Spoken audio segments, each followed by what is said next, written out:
शुद्धिकरण करके वो भी निकाल दिया कि अब तो तू ब्राह्मण बन गई, अब तो तू हिंदू बन गई, अब तू खुले रूप से साइन कर, अब तो तू हिंदूवादी। इसके बड़े मायने हैं, इसके मायने समझो शुद्धिकरण के। लेकिन शुद्धिकरण करना इस राष्ट्रपति का, इन द्रौपदी मुर्मू का, इनका शुद्धिकरण करना एक आदिवासी महिला का, ये 2024 से सीधा जुड़ता है। क्योंकि इनके हाथ नहीं कांपने चाहिए, इनके दिमाग में डाल दिया कि आप हिंदू और ब्राह्मण हो गई हो, अब आपको हमने शुद्धिकरण करके अपने में मिला लिया है। ये जरूरी है मानसिक रूप से उसको लगे कि उस पे साइन करते हुए, हिंदू राष्ट्र पर साइन करते हुए या उस पे संविधान के विरुद्ध साइन करते हुए उस बिल के ऊपर, कानून के ऊपर, इस महिला के साइन हाथ ना कांपे। जो माँ के पेट से पैदा होता है वो ब्राह्मण नहीं होता है। ब्राह्मण तब बनता है जब उसका एक दूसरा जनेऊ संस्कार करके, शुद्धिकरण करके जनेऊ डालते हैं, तब वो हिंदू और ब्राह्मण बनता है। द्रौपदी मुर्मू ब्राह्मण बन गई है। द्रौपदी ब्राह्मण नहीं बनाया, ये भी आप समझ लो, जनेऊ नहीं डाला है, उनको शुद्ध करके उनको हिंदू बना दिया। आप समझो विभीषण बना दिया, ब्राह्मण नहीं विभीषण बना दिया कि अपने समाज को, अपने कुल को, अपनी विचारधारा को खत्म करवाने वाले ब्राह्मण, वो विभीषण ये बनाया है। ब्राह्मण नहीं बनाएंगे। ब्राह्मण जब अपनी स्त्रियों को नहीं बनाते तो तुम्हें क्या बनाएंगे, इनको क्या बना देंगे। वो अपनी औरतों को पता है, ब्राह्मण कभी अपनी महिलाओं को ब्राह्मण नहीं बनाता, जनेऊ संस्कार नहीं करता, सिर्फ पुरुषों का करता है। हिंदू बना दिया, बता दिया अब तुम आदिवासी नहीं रही, अब तुम्हें हिंदू बना दिया है, और राष्ट्रपति भी हमने बनाया है। तो इसलिए जो खतरनाक दो कानून आएंगे, एक भारत को हिंदू राष्ट्र बनाना और दूसरा भारत के महान संविधान को खत्म करके ब्राह्मण व हिंदू राष्ट्र का संविधान लाना, मनुवाद को दोबारा लाना, उन दो चीजों पे इसके साइन करवाने, इसलिए इसको हिंदू बनाना। बाबा साहब ने जब पूना पैक्ट साइन किया था, उसी वक्त कह दिया था कि इन मनुवादी नेतृत्व वाले जितने राजनीतिक दल होंगे, इनमें जो हमारे अनुसूचित जाति जनजाति के लोग होंगे वो हमारे लोग नहीं होंगे, उनसे उम्मीद करने की जरूरत नहीं है और ना ही उनको अपना प्रतिनिधि समझना, उन्होंने स्पष्ट कह दिया था। और जहाँ तक बात इस बात की है कि उन्होंने शुद्धिकरण किया, तो अब तो बिल्कुल 100% ही वो आदिवासी अब बची नहीं, क्योंकि जो ब्राह्मणवादी व्यवस्था में जिसको शुद्धिकरण करके द्विज कहते हैं, उसको जनेऊ संस्कार करके, इसमें इन्होंने शुद्धिकरण करके अब वो पूरी आदि ना तो आदि ब्राह्मण हो गई है, हिंदू हो गई है। और वो राष्ट्रपति ने बनने से पहले जब उनका नॉमिनेशन फाइल हुआ था, तभी उनके ट्विटर पे एक पूरा आ गया कि भाई मैं अब हिंदू राष्ट्र बनाने की तरफ काम करूंगी, हिंदू राष्ट्र बनाऊंगी राष्ट्रपति बनने के बाद। तो ये उन्हीं की लोग हैं, उन्हीं के विभीषण हैं, उन्हीं के हनुमान हैं। तो इनको हमें किसी भी तरह से SC ST के लोगों से दूर रखना है और ये हमारे किसी काम के नहीं है। और आज कल रात को रामनाथ कोविंद साहब का, पूर्व राष्ट्रपति जी का आखिरी भाषण उन्होंने कहा, और मुझे सुनकर के बड़ा आश्चर्य हुआ कि 5 वर्षों में कल उनको बाबा साहब और भारत का संविधान याद आया। वरना यही कोविंद साहब, यही इन्होंने वहाँ पर खड़े होकर विज्ञान भवन में ये स्टेटमेंट दिया था कि रिजर्वेशन की अब जरूरत ही नहीं है SC ST को।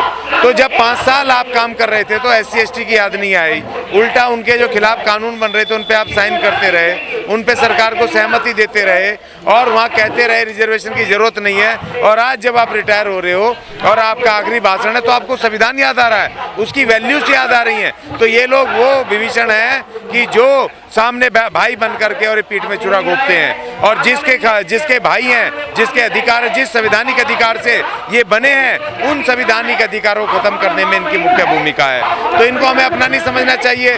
सब लोग इनको मुबारकबाद दे रहे हैं SC ST के। मुझे किसी ने कहा जी आपने मुबारकबाद नहीं दी, मैंने कहा भाई मेरे लिए तो और खतरा पैदा हो गया। ये जो बनी है राष्ट्रपति, इनसे तो हमारे SC ST के जो कानूनों के खिलाफ जो कानून बनेंगे उनके ऊपर साइन करवाएंगे। ये तो वो लोग होंगे जो उन्हीं के हथियार हैं, इनसे हमारा कोई मतलब नहीं है। और उल्टा हमें तो दुख जाहिर करना चाहिए कि इन लोगों को इन्होंने बना दिया, और हम इनके खिलाफ विरोध करने में भी 4 बार सोचेंगे, क्योंकि लोग कहेंगे कि अपने आदिवासी के खिलाफ आप कर रहे हो। लेकिन ये जो इन्होंने किया है संस्कार, ये हमारे लिए आसान कर दिया कि अब ये आदिवासी नहीं रही। ये जो शुद्धिकरण किया गया तो क्या अब ये हिंदू बन गए या पहले हिंदू नहीं थे? ये इसके मतलब क्या, मायने क्या समझे? ये बहुत बड़े मायने हैं, आप इसको समझिए। क्योंकि हिंदू राष्ट्र बनने की तरफ जो पहला कदम था इनका, जो राष्ट्रपति ने साइन करना है। देखो बाबा साहब एक संविधान में एक चक्रव्यूह बना करके गए पूरे सिस्टम का, किसी भी एक व्यक्ति को वो उसके हाथ में पावर नहीं देके गए। जो सरकार है, सरकार की कैबिनेट मालिक है, कैबिनेट कोई प्रस्ताव पास लाएगी, कोई बिल में संशोधन करना है, बिल नया लाना है, कानून लाना है, तो उसको पहले स्टैंडिंग कमेटी में भेजेगी, उसके बाद वो लोकसभा में आएगा, लोकसभा के बाद राज्यसभा में आएगा और राज्यसभा के बाद राष्ट्रपति को साइन करना होता है। और एकमात्र जो हमारे पहले दलित वो थे, राष्ट्रपति थे, उन्होंने KR नारायणन, उन्होंने विद्रोह किया था, उन्होंने बिल लौटाया था, वापस लौटाया था, जिसकी वजह से उनके खिलाफ सरकार हो गई थी। तो बाबा साहब ने जो राष्ट्रपति को बनाया, राष्ट्रपति खाली रबड़ स्टंप नहीं है, आखिरी पावर राष्ट्रपति के हाथ में है। अगर हम इन्होंने इसलिए बनाया है कि कल को ये सब पास करेंगे संविधान के खिलाफ, हिंदू राष्ट्र बनाने के लिए नई संसद में जैसे वो अशोक चिन्ह चेंज किया इन्होंने, उसी तरह संविधान चेंज करेंगे 2024 में, हिंदू राष्ट्र घोषित करेंगे, तो सिग्नेचर किसका होगा? आदिवासी प्रेसिडेंट का। तो कहेंगे तुम आदिवासी हो, तुम हल्ला मचा रहे हो और तुम्हारी प्रेसिडेंट तो आदिवासी साइन कर रही है। तो इसलिए इन्होंने बनाया है। पिछली बार जो इन्होंने बनाया दलित बनाया और अब की बार बना दिया आदिवासी। तो शुद्ध करने की क्या जरूरत पड़ गई उनको? उनका शुद्धिकरण क्यों किया गया? ये जरूरी है, मानसिक रूप से उसको लगे कि उस पे साइन करते हुए, हिंदू राष्ट्र पर साइन करते हुए या उस पे संविधान के विरुद्ध साइन करते हुए, उस बिल के ऊपर, कानून के ऊपर, इस महिला के साइन हाथ ना कांपे।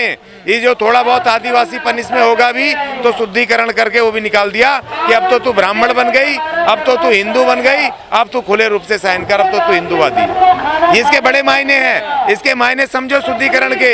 इससे पहले रामनाथ कोविंद जी, उनका तो शुद्धिकरण नहीं किया। शुद्धिकरण मुर्मू का क्यों किया?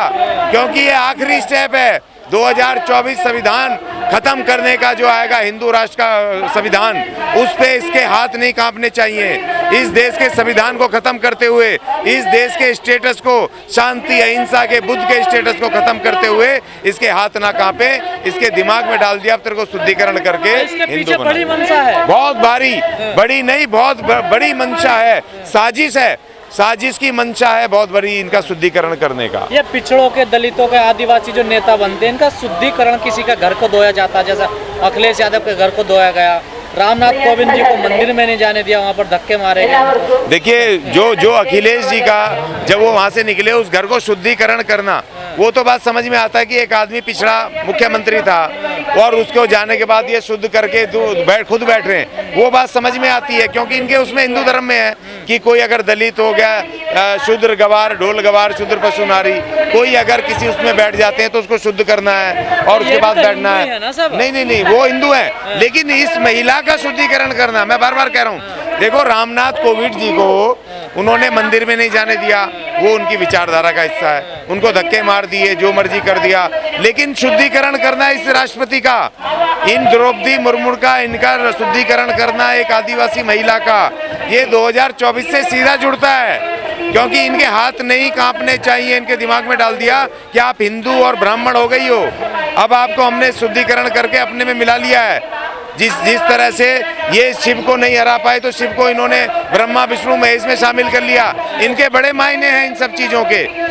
इनको किसी जगह को शुद्ध करना, जहाँ दलित बैठा है, पिछड़ा बैठा है, उसको शुद्ध करके खुद बैठना, वो समझ में आता है। लेकिन क्योंकि इनमें है ना कि द्विज जनेऊ संस्कार, जो कहते हैं एक जो माँ के पेट से पैदा होता है वो ब्राह्मण नहीं होता है। ब्राह्मण तब बनता है जब उसका एक दूसरा जनेऊ संस्कार करके, शुद्धिकरण करके जनेऊ डालते हैं, तब वो हिंदू और ब्राह्मण बनता है। द्रौपदी मुर्मू ब्राह्मण बन गई है। द्रौपदी ब्राह्मण नहीं बनाया, ये भी आप समझ लो, जनेऊ नहीं डाला है, उनको शुद्ध करके उनको हिंदू बना दिया, ब्राह्मण नहीं बनाया है।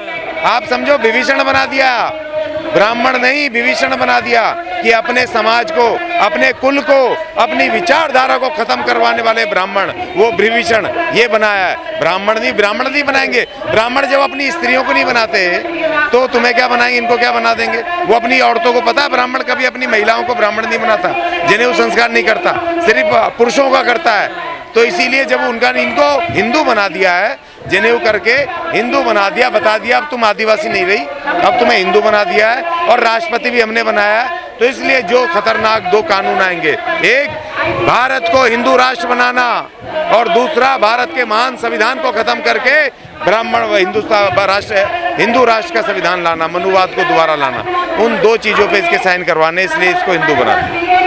लेकिन कहा जा रहा है कि पहली आदिवासी महिला है, जो पहली बार जो स्वतंत्र भारत में जन्मी है, पहली ऐसी महिलाएं जो राष्ट्रपति बन रही हैं, बड़ी तारीफें की जा रही हैं। देखिए ऐसा नहीं है, मैं बार बार कहता हूँ, मैं एक डिबेट में बैठा हुआ था तो कुछ ब्राह्मण साथी कहने लग गए कि भाई हमने आपकी ब्राह्मण वो आदिवासी महिला बना दी, दलित भी बना दिया राष्ट्रपति। तो मैंने कहा भाई आप बन जाओ ना, हमें नहीं बनना राष्ट्रपति, हमें प्रधानमंत्री बनाओ भाई, हमें कैबिनेट दे दो। ये तो राष्ट्रपति तुम बन जाओ, हम तुम्हें अपने सर पे बिठाना चाहते हैं, क्योंकि उससे तो तुम हमारे अधिकारों पे खत्म करके साइन करवाओगे, वो तो साइन करेगी, हमें राष्ट्र प्रधानमंत्री क्यों नहीं बनाते तुम? इसीलिए मेरा शुद्धिकरण कर दो, प्रधानमंत्री बना दो, तब मजा आएगा, तब हम अपने समाज के लिए काम करेंगे। आपको किसी हालत में प्रधानमंत्री नहीं बनाएंगे। आप अपना शुद्धिकरण करवाने तैयार है? मैं तैयार हूँ, प्रधानमंत्री बना दो। अच्छा, प्रधानमंत्री बनाएंगे तभी तब मैं तुम्हारा शुद्धिकरण करके आ जाऊंगा। लेकिन राष्ट्रपति बन के शुद्धिकरण करो, जनेऊ डालो, कुछ भी करो, उसका कोई बेनिफिट नहीं है, क्योंकि तुमने यूज करना हमारे SC ST के कानून खत्म करने के लिए, हमारा रिजर्वेशन खत्म करने के लिए, हमारे पॉलिटिकल राइट खत्म करने के लिए, हमारे संवैधानिक अधिकार बजट खत्म करने के लिए, और इस देश में जो हमारा राजनीतिक हिस्सा है वो खत्म करने के लिए। लोग कह रहे हैं SC ST के अधिकारों की बात करेंगे द्रौपदी मुर्मू। अभी तक तो करी नहीं है। इनका जो रिकॉर्ड है पार्षद से लेकर के यहाँ तक पहुंची है, अभी इनके इलाके में जहाँ से हैं वहाँ पर भी इन्होंने कुछ नहीं किया है, और आज तक इनका एक स्टेटमेंट नहीं है। एज ए वहाँ पार्षद, एज ए विधायक भी रही हैं, ये मंत्री रही, गवर्नर रही हैं, एक स्टेटमेंट SC ST के लिए नहीं है। एक स्टेटमेंट जो इतने सारे कानून बने हैं जिसमें प्राइवेटाइजेशन है, रिजर्वेशन खत्म हो रहा है, पक्की नौकरियां खत्म हो रही हैं, बजट खत्म हो रही हैं, एक स्टेटमेंट नहीं है सरकार के विरुद्ध। और सबसे बड़ी बात तो ये है ना कि जब इनका नॉमिनेशन फाइल हुआ तो इन्होंने ट्विटर पे डाल दिया कि अब मैं हिंदू राष्ट्र बनाऊंगी। तो आप ये समझ लो ना कि जो हिंदू राष्ट्र बना रही है, हाँ मंदिर में झाड़ू भी लगाई थी। और आज रामनाथ कोविंद जी को संविधान और बाबा साहब याद आ रहे हैं, जय भीम का बात कर रहे हैं कल रात को आखिरी भाषण में, और उससे पहले कह रहे थे रिजर्वेशन की जरूरत नहीं है, खत्म कर दो, इनको कोई जरूरत नहीं है, और आज ये इनको बना दिया। ये सबसे बड़ा खतरा आ गया SC ST को, क्योंकि SC ST सोचेंगे हमारी महिला बनी है, लेकिन उधर जा करके पता चलेगा कि वो हिंदू राष्ट्र बनाने जा रही है।